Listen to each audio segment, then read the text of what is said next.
Oui, bonjour à toutes et à tous et merci beaucoup de m'avoir invité à cette réunion très importante. Est-ce que vous m'entendez bien? Oui, très bien. Parfaitement, mon cher. Ouais. Parfait, super.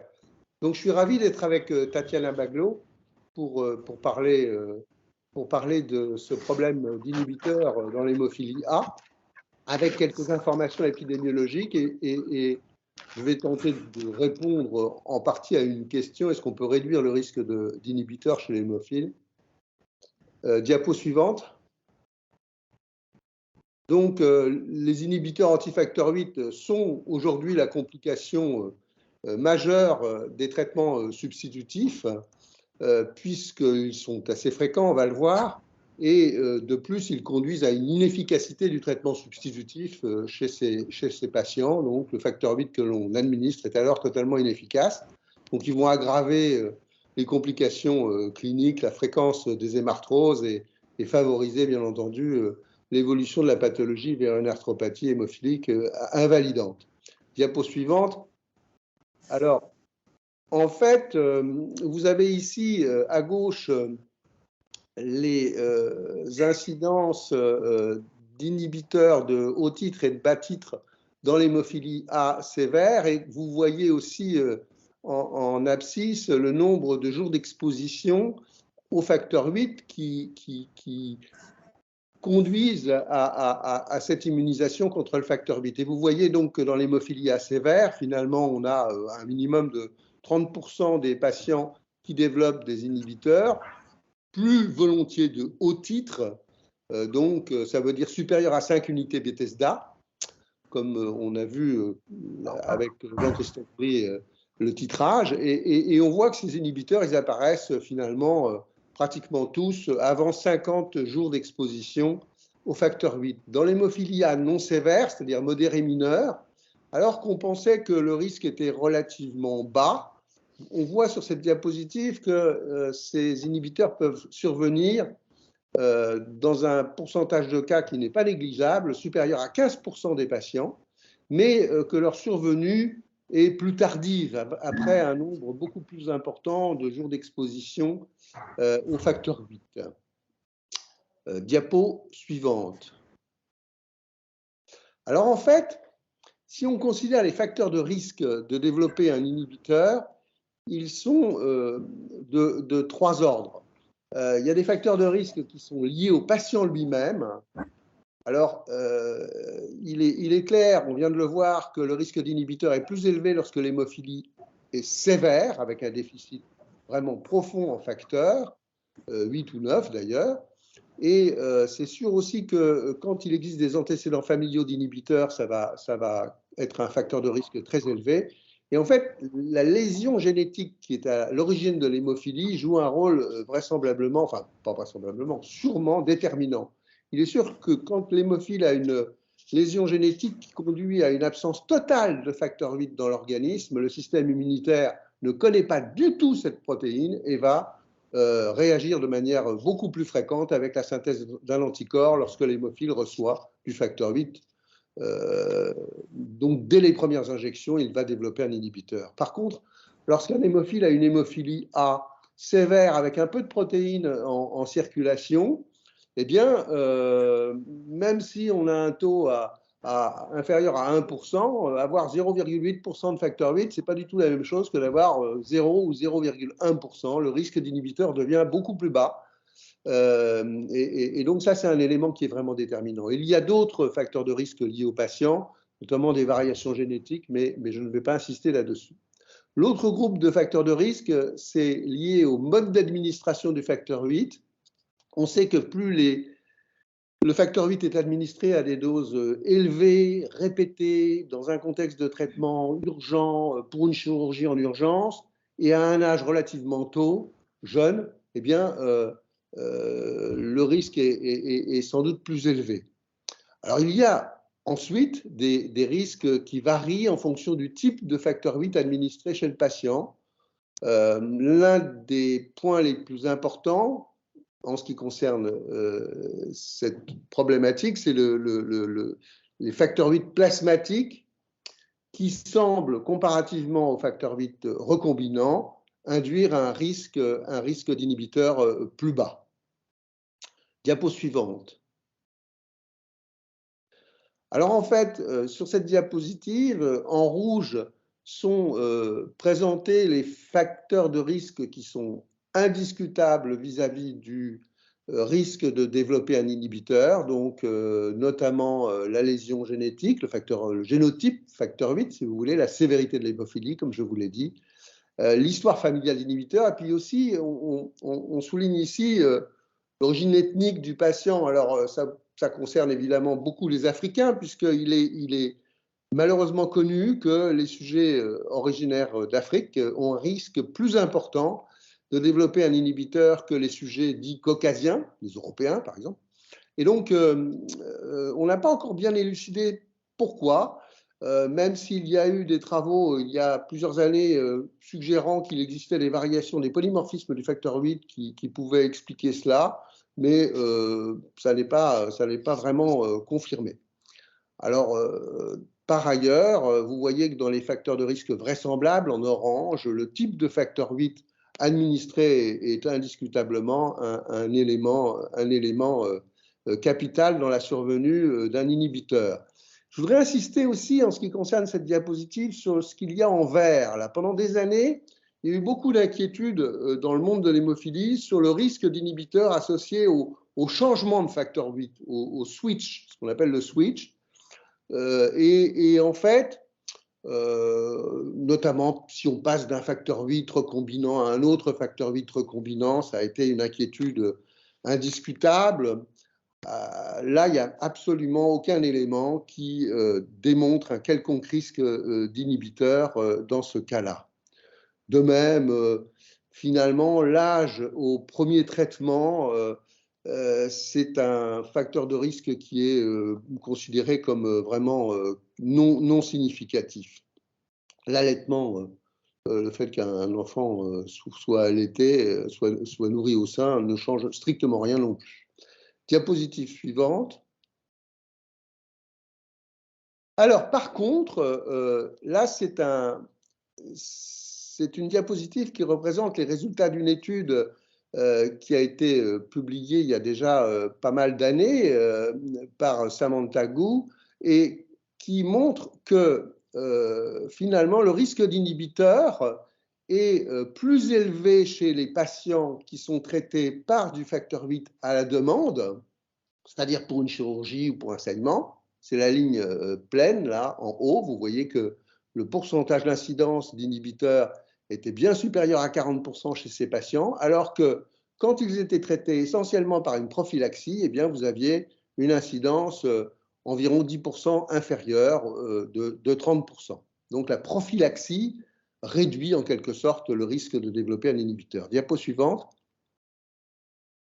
Alors, je reviens sur le type de facteur 8 administré chez les patients, avec notamment cette différence avancée par pas mal de gens entre le risque associé au facteur plasmatique versus le risque associé au facteur recombinant. Eh bien, là, revenez sur la diapo précédente, s'il vous plaît. Vous voyez sur cette étude qui a été coordonnée par Flora Pevandi et publiée en 2016, vous voyez que clairement, là sur la figure de droite, le risque d'inhibiteur, selon cette étude, est plus bas chez les patients qui ont reçu exclusivement un facteur 8 dérivé du plasma versus ceux qui ont reçu un facteur 8 recombinant. Et c'est probablement lié, diapo suivante, comme l'a aussi soutenu une étude française publiée en 2018 qui avait comparé le risque inhibiteur chez des patients ayant reçu du Factan, qui est un facteur 8 plasmatique, et deux autres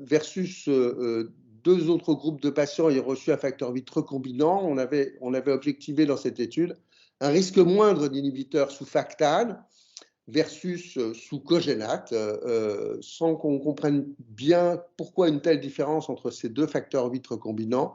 Mais en tout cas, l'un des éléments clés qui sans doute régule l'immunogénicité du facteur 8, c'est la présence ou non de facteurs Willebrand dans le concentré de facteur 8. Le facteur Willebrand, vous le savez, c'est une protéine chaperonne pour le facteur 8. Eh bien, la présence de ce facteur Willebrand, en même temps que le facteur 8, serait un élément qui diminue le risque de développer un inhibiteur. Diapo suivante. Alors, bon, en fait, il faut comprendre que ces facteurs de risque, comme souvent, il y a une interaction entre, d'une part, les facteurs génétiques, notamment le type de lésion qui sous-tend le développement de l'hémophilie, et d'autre part, les facteurs environnementaux, c'est-à-dire non seulement le type de facteur 8 administré, mais les circonstances, les conditions au cours desquelles le facteur 8 est administré. Il est sûr que quand on administre des doses élevées dans des circonstances de stress, de chirurgie, par exemple, ou lors de traitements vraiment intensifs, ça amplifie, comme le montre cette image, le risque d'inhibiteur, surtout chez les sujets qui sont porteurs finalement de facteurs de risque génétique et notamment de lésions génétiques qui prédisposent au risque d'inhibiteur. Alors, diapo suivante. Cela signifie qu'en fait, je crois que dès l'instant que l'on a l'obligation de traiter un hémophile avec du facteur 8, on ne peut pratiquement jamais, on ne pourra jamais s'affranchir du risque d'inhibiteur chez ces patients. Alors, il existe maintenant, depuis récemment, des traitements qui sont dits non substitutifs de l'hémophilie. Et pour répondre à la question, peut-on réduire le risque d'inhibiteur? Eh bien, la réponse est sans doute oui, si on évite le plus possible d'administrer du facteur 8 à un hémophile A. Eh bien, vous savez sans doute qu'aujourd'hui, on dispose de médicaments qui ne sont pas des facteurs 8 ou 9 de la coagulation, qui sont des médicaments qui peuvent, comme l'hémicizumab, cet anticorps bispécifique qui mime les effets du facteur 8, ou comme des molécules qui vont agir sur la balance hémostatique en diminuant l'effet des inhibiteurs de la coagulation. C'est le cas du fitusiran qui inhibe la synthèse de l'antithrombine, ou c'est le cas des anticorps monoclonaux anti-TFPI le TFPI étant un inhibiteur du facteur tissulaire qui déclenche la coagulation. Eh bien, ces approches non substitutives, évidemment, ne s'accompagnent d'aucun risque d'inhibiteur anti-facteur 8, c'est évident, ou anti-facteur 9. Diapo suivante.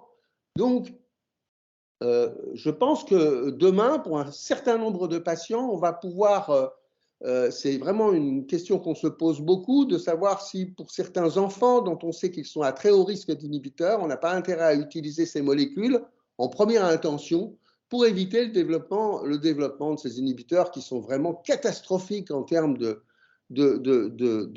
vraiment de sévérité de la maladie, de contrainte. Le traitement de ces inhibiteurs est très compliqué et donc ça vaut vraiment le coup d'essayer de tout faire pour les éviter. Donc l'idée, c'est d'introduire précocement un traitement non substitutif, de retarder le plus possible l'exposition ce qu'on appelle les PUPS, c'est-à-dire les nouveau-nés hémophiles à ces facteurs qui vont les immuniser. Et diapo, s'il vous plaît, mais on ne sait pas encore, hein, on a besoin d'avoir plus de recul pour savoir si on a raison de retarder l'exposition d'un système immunitaire à une protéine jugée étrangère comme le facteur 8. Est-ce que ça va vraiment réduire le risque? On n'en sait rien, ce n'est pas du tout évident. C'est vrai que quand on injecte du 8 uniquement au cours d'accidents hémorragiques ou de chirurgie, eh bien, il y a des signaux de danger qui majorent le risque d'inhibiteur, je vous l'ai déjà dit. Donc, diapo, l'hémicizumab va nous donner des informations précieuses sur ces questions, sur l'incidence des inhibiteurs chez ces enfants hémophiles qui seront non exposés pendant un certain temps au facteur 8, mais on a besoin d'un certain recul pour savoir comment on va utiliser tout ça. Diapo suivante. Donc, en conclusion, Vous l'avez compris, il y a de nombreux facteurs de risque d'inhibiteurs qui sont non modifiables. Donc, le risque d'inhibiteur, je crois qu'il existera toujours, à ma connaissance, jusqu'à preuve du contraire pour le moment, avec les traitements que l'on utilise. Je ne parle pas de la thérapie génique, qui est une autre histoire. Mais bon, le risque va persister. Il y a de nombreux facteurs de risque liés au type de facteur 8 injecté, aux modalités d'administration, et je pense que les nouveaux traitements non substitutifs vont pouvoir réduire quelque part ce risque, mais on a besoin de travailler encore et d'avoir un peu plus de recul. Merci de votre attention. Merci beaucoup Yves Coël pour cette présentation. Philippe de Merlouz, malheureusement, a des problèmes techniques et n'arrive plus à se joindre à nous. Ah, bien. Merci infiniment Yves, vraiment, et nous passons tout de suite la parole au docteur Tatiana Baglo, pardon, excusez-moi, oui. Docteur. Oui, bonjour. Voilà, je vous laisse la parole. Bonjour, on Tatiana. va déborder un Merci. petit peu 14 heures, heure de oui, Paris, okay. Mais on vous laisse pleinement et entièrement faire votre présentation. Docteur, c'est à vous. C'est un plaisir de vous voir. Merci beaucoup, Monsieur Thomas. Merci tout le monde. Merci, professeur Yves, pour cette occasion que vous m'offrez de partager les difficultés du Bénin face à ce problème qui est exposé à tout le monde. Donc, au Bénin, nous travaillons en équipe. Donc, avec moi, il y a Dr Zoum, aussi un universitaire, et d'autres PH, et le professeur Gaza qui est avec nous. OK, diapositive suivante. OK, en fait, actuellement, nous savons qu'il y a eu beaucoup de progrès, même en Afrique, en Afrique, notamment au Bénin. Nous avons aujourd'hui accès à la thérapeutique grâce à l'action vraiment conjointe de l'AFAT et par l'université de Tours et spécialement professeur Griel et professeur Poupla et la Fédération mondiale. Nous avons depuis quelques années, 2018, accès aux facteurs. Mais évidemment, à cette disponibilité s'associent directement les vrais problèmes, c'est-à-dire le développement des inhibiteurs, qui est vraiment un vrai défi pour nous aujourd'hui, particulièrement dans beaucoup de pays en voie de développement, mais surtout au Bénin. Diapositive suivante. OK, le Bénin, bon, pour ceux qui ne connaissent pas, c'est un pays de l'Afrique de l'Ouest. On est au sud par l'océan Atlantique, au nord par le Niger, le Burkina Faso, à l'ouest par le Togo et à l'est par le Nigeria. Donc, nous sommes une population de 12 millions de personnes. Donc, le nombre attendu d'hémophiles est de 1200. Donc, 200 et nous avons 2 centres de traitement de l'hémophilie depuis quelques années, notamment celui du Cotonou qui est au sud complètement au niveau du littoral et celui qu'on a ouvert récemment au centre dirigé par notre collègue pédiatre Agbei à Parakou, c'est-à-dire dans le Borgou. Quand vous voyez un peu, on a essayé de cartographier les hémophiles dans le pays. Il y a les départements, nous avons 12 départements. Les départements où il n'y a pas de notification de chiffres, il faut reconnaître qu'on n'est pas allé faire vers ces départements-là.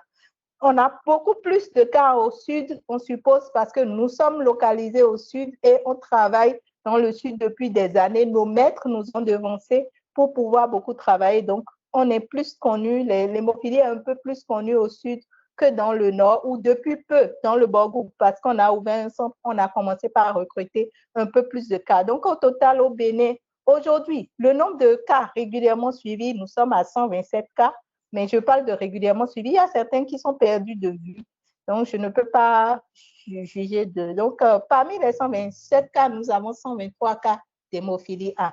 Le nombre d'hémophilie, oui, diapositive suivante. Diapositive suivante, oui. Mais non, quand on prend sur ces 123 cas, en fait, nous, pour le dépistage d'inhibiteurs, le problème est toujours le même. Nous avons passé un an à Tours et nous avons appris à faire le dosage des inhibiteurs. Quand on est venu en même temps, on a eu la chance d'avoir tous les réactifs. On a pu dépister environ 5 personnes, mais très rapidement, les réactifs se sont épuisés et depuis, nous achetons des réactifs qui ne marchent pas. Donc aujourd'hui, on fait le dépistage des inhibiteurs grâce au TCA mélange et à ce jour, nous avons 28 cas de patients hémophiles qui ont présenté des inhibiteurs. Parmi ces 28 cas, comme l'a dit le professeur Yves Gruyel, nous constatons quand même chez nous qu'on a quand même des hémophiles modérés qui font des inhibiteurs. Des gens qui ont des 3%, 4%, mais après, de facteurs un truc là, mais très vite, ils développent des inhibiteurs, commencent pas à venir très, très fréquemment, notamment des enfants et élèves qu'on ne voyait pas souvent, mais qui commencent pas à venir. Là, ça attire notre attention. On fait le TCA mélange et on constate qu'il y a des inhibiteurs. Le test de Bethesda, donc, on l'a fait seulement réellement sur 5 patients depuis peu. On a même une cohorte de personnes, de hémophiles qu'on a congelées, on doit faire, mais la référence ne marche pas. Notre référence ne sort pas. Normalement, ça doit sortir 50% plus ou moins de notre normal, mais non, ça sort plus bas. Donc, on a même contacté le professeur Poupla et on réfléchit à la question, est-ce qu'on va changer le tampon imidazolé ou pas? Donc, pour le moment, actuellement, on a commandé un autre tampon imidazolé et je constate qu'on peut aussi changer de technique et ne pas utiliser de tampon imidazolé. On pourra répondre à tout ça tout doucement. Diapositive suivante. Donc, comme réussite, grâce à la coopération tout Bénin, nous, aujourd'hui, je reconnais qu'il y a encore quelques années, ce n'était pas possible, mais aujourd'hui, on peut doser pratiquement tous les jours les facteurs 8 et 9. Donc, dès que l'hémophile vient, s'il y a une suspicion de cas, à part les week-ends, je reconnais là, par exemple, il y a 2 semaines, j'ai reçu un cas un dimanche de circoncision hémorragique depuis 2 semaines. Je n'ai pas pu faire le dosage le dimanche, mais j'ai pu le faire le lundi. Donc, ça, il n'y a pas de souci. On a suffisamment de réactifs. Il n'y a pas longtemps, les professeurs Poupla et Gruyel étaient venus. Ils nous ont encore amené un peu de réactifs qui nous permettent quand même de tourner. Je reconnais que l'hôpital ne fait pas beaucoup d'efforts dans ce sens. Ils essayent d'acheter les déficients, pas plus. OK. Diapositive suivante. Maintenant, par contre, les difficultés persistent. Nous avons beaucoup par rapport à l'étude des inhibiteurs. Une chose est de savoir si le patient a des inhibiteurs, mais comment prévenir, comment réduire ce risque de survenue d'inhibiteurs. En réalité, c'est difficile pour nous parce que la plupart du temps, les patients viennent un peu comme, je l'ai dit tout à l'heure, dans des conditions de circoncision, suite à une intervention chirurgicale qui s'est mal passée. Donc, il y a un retard diagnostique. Quand ils viennent, on est obligé d'y aller et franchement, d'injecter de fortes doses de concentré de facteurs. Par rapport aux antécédents, la plupart du temps, pour certains, depuis quelque temps, on arrive à maintenir les gens en vie, mais pour beaucoup, certains sont déjà décédés. Par exemple, une mère vous dira son frère est décédé à la suite d'une circoncision. Donc, on déduit, si on a l'enfant hémophile, que cet enfant et le frère de la maman était probablement hémophile. Ce qui ne nous permet pas d'avoir des antériorités beaucoup plus pour pouvoir suivre. Et dans tous les cas, même si les patients, les antécédents familiaux existent, souvent ces parents ne sont pas suivis. Par rapport au dépistage systématique des inhibiteurs, on n'arrive pas à le faire non plus parce que les parents, quand ils viennent pour faire les injections, on a du mal à suivre. Un peu comme rigoureusement en Europe, on dit tous les 5 JCPA, il faut faire un dépistage d'inhibiteurs. On n'arrive pas à le faire. Les patients n'arrivent pas à payer les examens. Quand on a les réactifs, on peut le faire. Et on profite du moment où ils viennent pour faire les injections. Mais vu qu'ils ne viennent pas systématiquement pour faire les injections, ils ne viennent qu'en cas d'urgence. C'est un peu difficile à suivre les JCPA. On a un registre dans lequel on notifie toutes les injections qu'on fait, ce qui nous permet de faire de façon temporaire, c'est-à-dire de temps en temps, on les prélève et on le fait. Donc, on ne peut pas dire exactement à quel JCPA le patient a produit des anticorps. C'est ça le problème actuellement que nous avons au Bénin. Deuxième chose, comme on l'a dit, le problème de réactif. On dit que le kaolin est meilleur pour le dépistage des inhibiteurs. Et nous, on utilise de l'acide élagique. On a du kaolin seulement si les professeurs Poupla, en tout cas, l'équipe de tout nous aide en nous envoyant ça, ou bien la Fédération mondiale nous aide. Le tampon imidazolé, je l'ai dit, il y a un problème toujours par rapport à ça. Et les contrôles normaux, bon, Là, on hésite à utiliser les poules de facteurs, mais on finira par le faire parce que les contrôles pour faire les inhibiteurs, on utilise beaucoup de flacons de contrôle, ce qui nous embête, ce qui est un peu difficile à gérer parce que quand les contrôles s'épuisent un peu, c'est compliqué. Diapositive suivante. Le traitement, d'autres difficultés, c'est le traitement à la demande. Comme je l'ai dit, c'est seulement le traitement. L'autotraitement est difficile. À ce jour, nous avons un seul enfant qui arrive à faire l'autotraitement, mais tout simplement parce qu'il est sous emicizumab et il est quand même né d'une famille suffisamment instruite, son papa, et il est accompagné par des infirmiers. C'est pour le moment le seul qui arrive à faire l'auto-injection. Et il réside même à 400 km de Cotonou, même plus. Donc, on lui a appris, on a validé, il est venu en vacances, on l'a validé et c'est bon. Mais il est toujours suivi, il est dans un milieu où il y a un médecin avec qui j'ai un contact et des infirmiers qui sont dans... Il est en fait à l'internat, donc ça m'aide un peu. Mais tout le reste, il doit venir en fait à l'hôpital chaque fois pour se faire des injections, ce qui n'est pas facile parce que chaque fois qu'ils viennent, ils doivent payer les soins du jour et ainsi de suite. Donc, ils ne viennent que quand ils ont des situations d'urgence comme la circoncision. L'accident de la voie publique, nous utilisons beaucoup de motos au Bénin. Donc, ce qui fait que parfois, des accidents surviennent et ils viennent en catastrophe. Parfois, une intervention chirurgicale, un hématome méconnu par un chirurgien qui opère sous prétexte que c'est un syndrome de Volkmann. C'est des choses qui sont arrivées et on a pu gérer vraiment en urgence en injectant beaucoup de facteurs pour pouvoir sauver le jeune. Mais finalement, il a développé des inhibiteurs à la suite. La nature des facteurs, des concentrés de facteurs fonctionnels n'a aucun impact sur ça. Parce que c'est c'est la Fédération mondiale qui nous envoie exclusivement tous les facteurs qu'on utilise. Donc, c'est ce qui nous envoie qu'on trouve. Par exemple, là, on est en train d'utiliser du Covaltri, mais le stock qui viendra bientôt, c'est de l'Aptela, ainsi de suite. Et ça change tout le temps. Donc, les malades qui ne sont pas sous un concentré de facteurs type un peu comme en Europe, ce qui se passe. Les autres facteurs, les mutations, la HLA, je reconnais que je remercie le leadership du professeur Poupla et du professeur Griel qui ont tout fait pour que bientôt on puisse rechercher les mutations au niveau des hémophiles béninois pour pouvoir essayer d'investiguer un peu les raisons de ces inhibiteurs qui sont quand même assez fréquents dans notre contexte. L'HLA, bon, ça, beaucoup c'est décrit, mais on ne peut pas, on n'a pas accès à cela. Diapositive suivante. Donc, la prise en charge psychologiquement et financièrement, c'est difficile. C'est-à-dire, dès qu'un patient développe des inhibiteurs, c'est simple, on les voit tous les jours pratiquement à l'hôpital. Un enfant qui va à l'école, avant, il avait une stabilité et une scolarité assez stable, commence pas à être tout le temps à l'hôpital parce qu'il a une hématome de la cheville, ensuite du genou, ainsi de suite. Donc, c'est difficile aussi bien pour les parents que pour les médecins et pour l'enfant et pour cet enfant-là. Mais non seulement ça, c'est difficile financièrement parce que nous, en Afrique, en tout cas au Bénin, chaque fois que le malade vient à l'hôpital, il doit payer. On ne peut pas faire la tolérance immune tout simplement parce qu'on n'a pas suffisamment de facteurs. Si on utilise une trop grande quantité pour faire la tolérance immune chez un seul patient, le reste risque d'avoir des problèmes. Les bypassants non plus. Donc, mais heureusement, on a de l'emicizumab. Donc, ces patients qui ont présenté ces inhibiteurs et qu'on n'arrive pas à gérer, on les met simplement actuellement sous emicizumab. À ce jour, nous avons 13 patients sous emicizumab, soit la plupart du temps parce qu'ils ont développé des inhibiteurs, mais d'autres parce qu'ils ont fait une complication comme hémorragie cérébrale ou hématome du psoas récidivant. On les met sous emicizumab.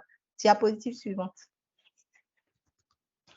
En conclusion, nous dirons que la survenue des inhibiteurs est un défi pour tous les pays, surtout les pays en voie de développement nous dépendons énormément des dons, comme l'a dit mes prédécesseurs. Donc, vraiment, la recherche dans l'hémophilie A, vraiment, dans le contexte africain, va nous aider à un peu comprendre la particularité. Tout à l'heure, le professeur Cruel disait qu'il y a beaucoup, et les Africains développent plus fréquemment des inhibiteurs que d'autres. Mais évidemment, on ne sait pas vraiment pourquoi, ce n'est pas clairement élucidé. Donc, ce serait bien qu'on fasse des études de façon vraiment coordonnée pour comprendre, pour essayer de trouver quelques explications à cette prévalence élevée d'inhibiteurs chez les Africains. Les simicizumab, nous sommes heureux, ça nous sauve, mais on rend grâce à Dieu, mais ce n'est pas toujours évident. Actuellement, nous avons des problèmes de logistique pour faire venir même l'imicizumab au Bénin. Il y a ce matin, même en consultation, j'ai eu quelques soucis, mais on essaye quand même de gérer au fur et à mesure. La mise en place de CTA dans chaque département, oui, nous sommes accompagnés par Novo Nordisk qui nous appuie pour qu'on mette en place bientôt les CTH dans les départements pour que le traitement soit plus proche des hémophiles. Parce que là, il y a des malades qui doivent faire des kilomètres pour venir à Cotonou ou à Parakou juste pour une injection. Pas chaque jour, ce n'est pas évident. Même si on leur donne quelques flacons et qu'ils amènent au médecin le plus proche, c'est toujours pas évident. Donc, ce qui fait que les malades ne viennent pas souvent et finissent par avoir les complications arthrosiques et autres. Le rôle, nous sommes toujours, par contre, nous, contrairement à ce que j'ai entendu, nous, pour toutes nos activités, on est en collaboration avec l'association. Si on doit faire une activité, l'association, nous sommes, on tient informé, on programme l'activité avec l'association, on va sur le terrain avec l'association, ce qui fait que même si c'est une activité médicale, ça aide aussi les agents de santé de voir,